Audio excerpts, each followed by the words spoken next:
Rick, how you doing? Good morning. Oh. I mean, good evening. I mean, well, good middle of the time night. It's supposed to be, Yeah. All of those things. So, Rick, thank you for doing this. First of all, thank you for agreeing to do this. And those two guys that come over to see you, they didn't hurt you nothing, did they? Well, I'm singing higher. We've been laughing. We've been laughing all day. We're just getting started on this stuff, and we both. We're too dumb to quit. So here we are. Here we are.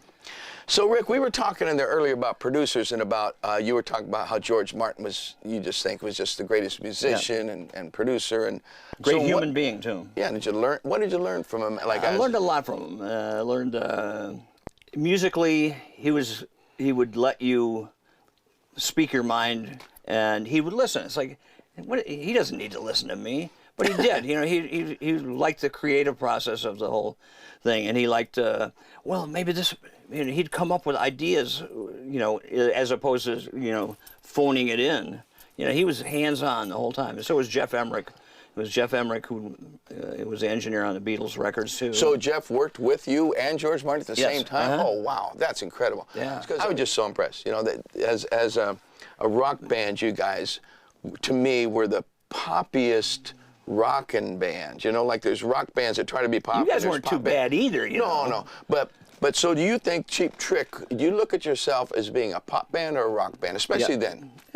Both, because we had all kinds of stuff. We had fast songs, we had slow songs, we had heavy songs, we had ballady kind of things. We had emotional wreck stuff, and we also had emotional lovey kind of stuff. You had a good singer. You had a good singer, Rick. You had a good songwriter. Great. Don't get me wrong. Well, yeah, but I can't sing any good. But Robin really, I mean, he was the singer I always looked. God, he fits those songs so good. To do the songs I wrote, because I'd write, you know, from this place to that place, and he could do the inflections of every kind of emotion that I couldn't do. You know, I could, you know, if you needed a screamer, I got that. But, you know, and in key, but if you wanted to listen to a whole record of me, N.O. So I needed a guy to interpret. You needed somebody to interpret. See, here, this is what I want to say about your musicianship without kissing butt. I got to be careful. I don't like to kiss butt. When you're on stage, you've always been such a showman. I feel I'm a showman too, so I'm not dogging you. You got to understand where I'm coming from here. But it's like, you know, you're there batting picks into the audience, flipping in here, in your mouth. You know, you're doing this, doing that, taking the guitar, holding it, and it's a guitar solo. I never liked to watch guitar players that were so into themselves that they're like, you know, they're just tuning. You know, it's like, you know, it's like, and they don't look at the audience. I always like to look at the audience. The audience, 99% of the people want to be playing in the band. They don't want to be in the audience. So, you know, about 10% are happy to be in it. You know, but it's like everybody, yeah, I could do that. And so I enjoy the audience. So I try to write songs where I don't have to look at the guitar. Well, they're not that way, but let me tell you, some of them chord changes, I'll be going, huh, wait a minute. Well, not after you learn them or you write them. Who are some guitar players you look up to? Who? Jeff Beck is my favorite of all time. Absolutely. I sold him his second Les Paul in 1968. You didn't give it to him? Yeah, I did. It was $350. And now here's one for $200,000 here. So, yeah, I gave it to him. I wanted a 6-neck guitar that spun like a roulette wheel. I thought, you know, if you're going to be stupid, ridiculous, let's be really ridiculous. Strong and all that. You wanted that. I still play it. Oh, stop! But I used to be 2 inches taller. Stop! Too. Exactly. Okay, Fender or Gibson? Yes, they're both good, both great. I can't. I got both. Fender, Gibson, Hamer, Picasso or Dolly? I have Picasso, so Dolly is hello, Dolly. You know, I don't know. Beatles or the Stones? I like the Beatles. Well, liar, I don't have liar, pants on fire. I don't have a Stone shirt. I always liked the Stones' attitude and the musicianship of the Beatles, but I liked the. I saw the Stones here in Chicago at Erie Crown Theater when they came up. The stage comes up out of the floor and all right, 25 minutes and they were gone. It's like it was the greatest show. Okay, Keith or Mick? Keith. Lennon or McCartney? John Lennon, thank you very much. Okay. Hagar or Roth? Thanks, folks. Let me think about that. We're talking to Rick Nielsen. This month is more fun than anything, but we're not done. We're going to... around now when we come Who's back. Rod? Okay, so we wanted to learn so that what are chord. the chords So of that Mike thing? McCready, he So what was is it? playing it wrong, and so it was holding back Pearl Jam's career.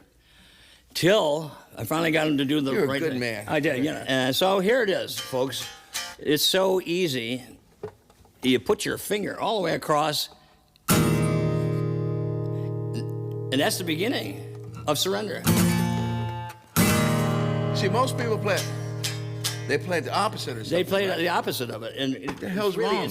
It's just holding as many notes as you can, and being able to look at the audience and play a chord that nobody can understand. Okay, here's lyrics. Let's see, I can't remember. Okay, go ahead. Let's see if I can. Then it goes.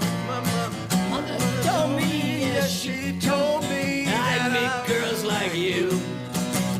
She also told me stay away. You'll never know what you'll catch. Just the other day I heard of soldiers falling off. Some Indonesian junk that's going round. Hey! Mommy's alright, daddy's alright. They just seem a little weird.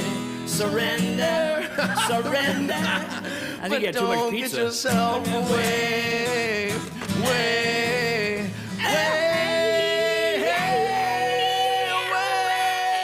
Yeah, now we both sound like two old farts. Yeah, you can't. You gotta warm up for this kind of stuff. You can't. Whew, that was a horrible harmony I sang to that song. It wasn't good, but No, it was not. You have Pro Tools. You can fix It's okay. it. Oh no.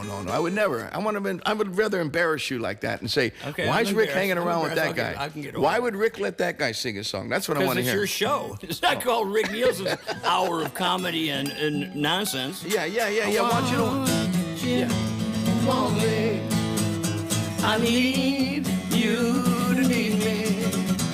I love you to love me. I'm begging you to beg me. I want you to want me. I need you to need me. Woo. I love you to love me. I shine out my own brown shoes. I put on a brand new shirt. I hurry right home after work. If you say, hey Rick, hey Sammy, That you love me. didn't I See you crying. Oh, didn't I see you crying? feel all alone without a friend? You know you feel like dying. Oh, didn't I see you crying? Yoo-hoo! Oh, that's a great song. That is such a great song. As a teenager, I bet you had little girls crying and all stuff, yes. and you were They still and you are. were too old to be doing that at that I've time, always been Rick. too See, you old. were like me. I'm listening to that going, I'm too old to write songs like that, but I'm so jealous because it worked. It was great. No, really, I really got great. 9 grandkids, so I'm in my second child. I got 3 grandkids. Well, I've got 19. Oh, yeah? Well, I'm going to have another one. I got 300. Oh, yeah? Yeah. Thanks, everybody. 9 is enough. It's a wrap. Sammy Rick Hagar, how Nielsen, about my that, new folks? best friend, this Sagittarius Capricorn cuss mother. Boop, boop. December boop. 22nd. That's Rules. my birthday. Send one sock on my birthday, the other one on Christmas. That's the way it's been that way every year. Peace. Cheap Trick Hall of Famers, baby. I know why. We just left Chicago with my good buddy Rick Nielsen, and now here we are at the most iconic venue in the world, maybe. It's been hailed as that. I am blown away. You get goosebumps without any people in the audience. We are at Red Rocks. Okay, well, I hear there's some secret spots here that nobody knows about except you, and then shortly me. But it's funny because there's about 1 million signatures on there, and somebody knew about it, but why was this kept a secret from me? I don't know, but it's not going to be a secret anymore. Let's go. So this secret tunnel, when was the first time this venue was used that you know It of? was, What's the history? I think, in the 30s, 40s. Really? Yeah, very early. Wow, well, who would have played here? Benny Goodman or what? Yeah, Ella Fitzgerald, Oh, stuff like man, that. can you imagine? Yeah. We're going this way?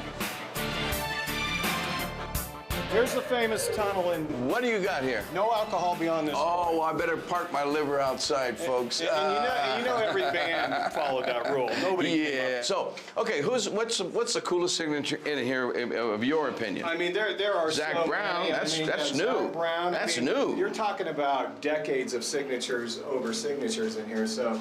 9 Inch you can Nails? spend- Yeah, you can spend a lot. Wow. Of time. looking around. That's pretty cool. Probably a few roadies have signed this tunnel. Yeah. But, Man. of course, you have to sign it. Well, look, I say, Like, yeah, someplace, you know, not in the middle because people will step on it. So you want, like, here's a nice spot right there. Look at that. Boom. I think that's me. right. There's nothing I'm signing over, right? If there is, it's long gone. Here we go. Watch this.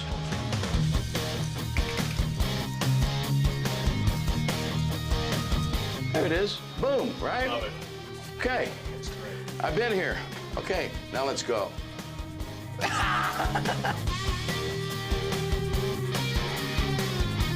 Whoa, some clouds came in. All right, Sammy, you signed the tunnel, Yep, sure did. but here we are.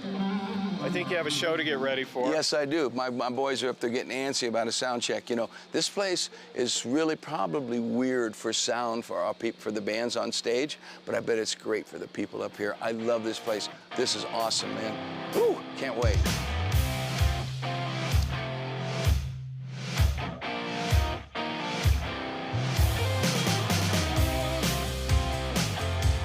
I mean, it looks scary. It's like a little intimidating. It's good to be here. This is home. This is home for me. Grew up here. You know what? This is the first time I've ever played Red Rocks. Obviously, this is an iconic place, you know, but never played here, so I'm really looking forward to it tonight. It's gonna be fun. First of all, I never imagined I'd be playing here, but we played here with Sammy and the Wobbles. I was like, oh my God, I'm playing here. You know, before I was climbing the rocks trying to get in the show here, you know, see Jethro Tull, now here I am playing it, so it was great, man. We came pulling up into the parking lot right here by backstage, and there was a deer walking around back there. I'm like, now how cool is that? When the people come in and soak up a lot of the sound that's rolling off of everything, it's gonna be a great show tonight.